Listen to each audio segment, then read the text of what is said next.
ಟ್ಯೂಟಿ ಫ್ರೂಟಿ ಹಾಕಿ muffin cake ಹೇಗೆ ಮಾಡೋದು ಅಂತ ತೋರಿಸ್ಕೊಡ್ತೀನಿ. ಒಂದು ಬೌಲ್ಗೆ ಗಟ್ಟಿ ಮೊಸರು, ಫ್ರೆಶ್ ಆಗಿರಬೇಕು. ಒಂದು 2 ಸ್ಪೂನಷ್ಟು ಮೊಸರು ಹಾಕ್ಕೊಂಡಿದ್ದೀನಿ. 1 ಸ್ಪೂನು ಒಳ್ಳೆ ಎಣ್ಣೆ ಹಾಕ್ಕೋಬೇಕು, ಅಡುಗೆ ಎಣ್ಣೆ.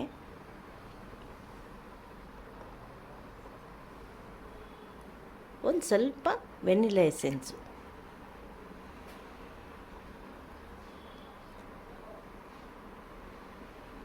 ಒಂದು ಸ್ಪೂನಷ್ಟು ಬೇಕಿಂಗ್ ಸೋಡಾ,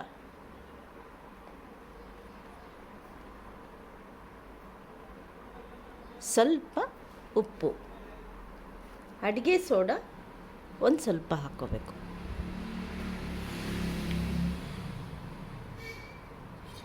ಇದಿಷ್ಟನ್ನು ನೀಟಾಗಿ ಕಲಿಸ್ಕೋಬೇಕು.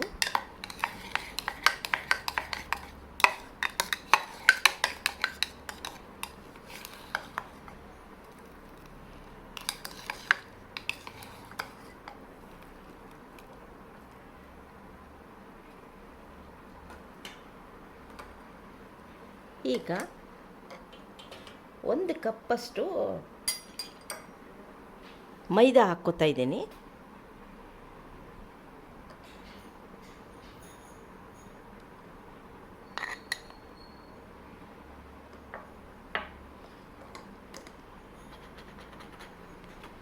ಮೈದಾ ಈ ಥರ ಜರಡಿ ಮಾಡ್ಕೋಬೇಕು. 1 ಕಪ್ಪಷ್ಟು ಸಕ್ಕರೆನ ಮಿಕ್ಸಿ ಮಾಡ್ಕೊಂಡು ಪುಡಿ ಮಾಡ್ಕೊಂಡಿದ್ದೀನಿ, ಅದು 1 ಕಪ್ಪಷ್ಟು ಹಾಕ್ಕೋಬೇಕು.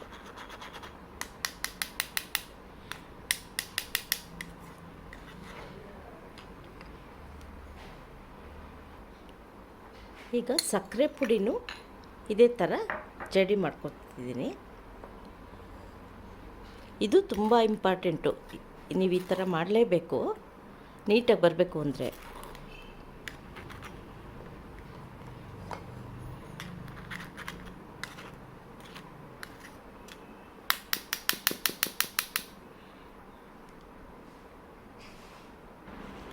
ಈಗ ಸ್ವಲ್ಪನೇ ಹಾಲು ಹಾಕ್ಕೊಂಡು ಕಲಿಸ್ಕೋಬೇಕು. ತುಂಬ ಗಟ್ಟಿಯಾಗಿ ತಿರುಗಬಾರ್ದು, ಸುಮ್ಮನೆ ಲೈಟಾಗಿ ನೀವು ಹಾಕ್ಕೋಬೇಕು. ಈ ಥರ ಸಣ್ಣ ಸಣ್ಣದಾಗಿ ಹಾಕ್ಕೊಂಡು ಕಲಿಸ್ಕೋಬೇಕು.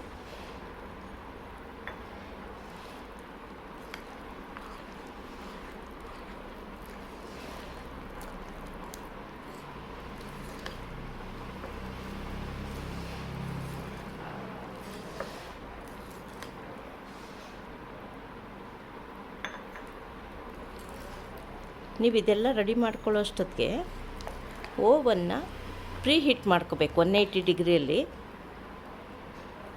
ನೋಡಿ ಈ ಥರ.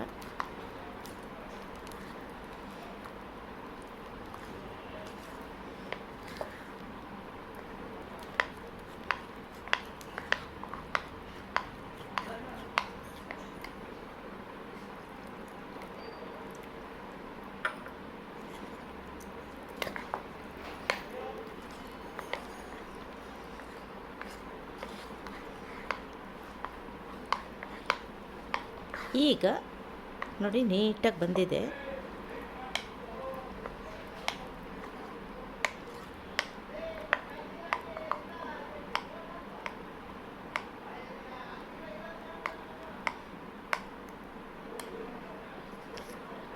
ಈಗ ಒಂದು ಸ್ವಲ್ಪ ಟ್ಯೂಟಿ ಫ್ರೂಟಿ ತಗೊಂಡು ಅದಕ್ಕೆ ಒಂದು ಸ್ವಲ್ಪ ಮೈದಾ ಹಿಟ್ಟು ಹಾಕಿ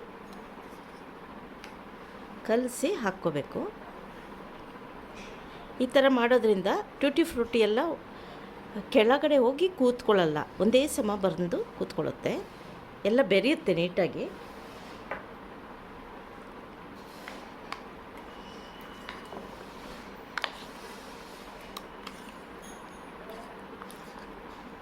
ಈಗ ಕೊನೆಗೆ ಇನ್ನು ಸ್ವಲ್ಪ ವೆನಿಲಾ ಎಸೆನ್ಸ್ ಹಾಕಿ ಕಲಿಸ್ಕೋಬೇಕು.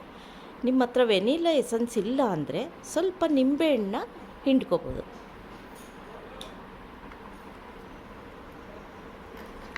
ವೆನಿಲಾ ಎಸೆನ್ಸ್ ಹಾಕೋದ್ರಿಂದ ಚೆನ್ನಾಗಿರುತ್ತೆ, ಕೇಕು ಸ್ಮೆಲ್ಲೆಲ್ಲ ಚೆನ್ನಾಗಿರುತ್ತೆ, ಅದ್ರದ್ದು ಫ್ಲೇವರೆಲ್ಲ ನೀಟಾಗಿ ಬರುತ್ತೆ.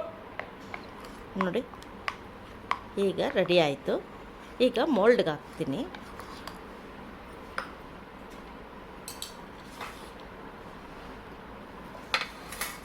ನಾನು ನಿಮಗೆ ತೋರ್ಸೋಕ್ಕೆ ಅಂತ ಕಪ್ ಕೇಕು ತೊಗೊಂಡಿದ್ದೀನಿ, ಪೇಪರ್ ಕಪ್ಸ್ ತೊಗೊಂಡಿದ್ದೀನಿ, ಮೋಲ್ಡು 2 ಇಟ್ಕೊಂಡಿದ್ದೀನಿ. ಹೇಗೆ ಹಾಕಬೇಕು ಅಂತ ತೋರಿಸ್ತೀನಿ ನೋಡಿ.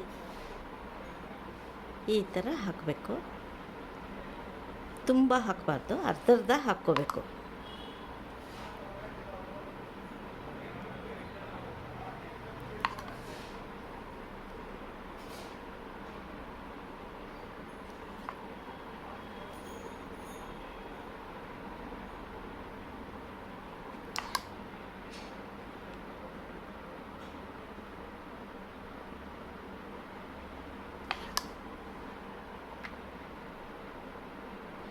ಪೇಪರ್ ಕಪ್ಸಲ್ಲೂ ಹಾಕಿದ್ರೂ ನೀಟಾಗಿ ಬರುತ್ತೆ,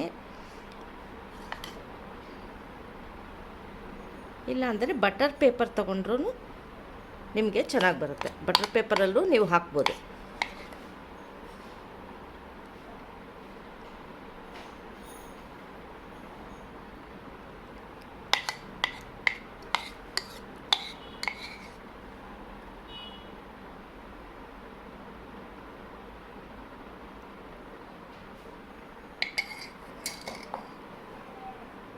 ಈಗ ಮೇಲೆ ಸ್ವಲ್ಪ ಟ್ಯೂಟಿ ಫ್ರೂಟಿ ಹಾಕೋತೀನಿ.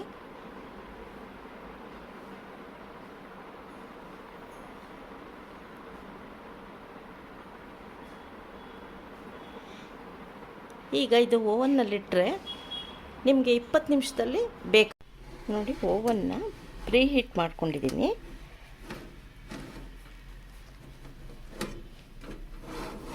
ಈಗ ಅದರಲ್ಲಿ ಇಡ್ತಿದ್ದೀನಿ.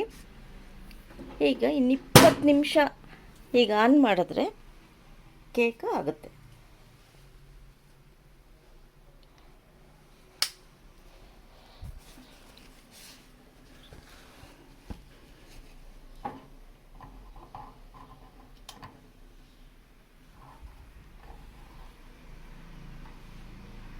ನಿಂದ ಈಚೆ ತೆಗ್ದಿದ್ದೀನಿ.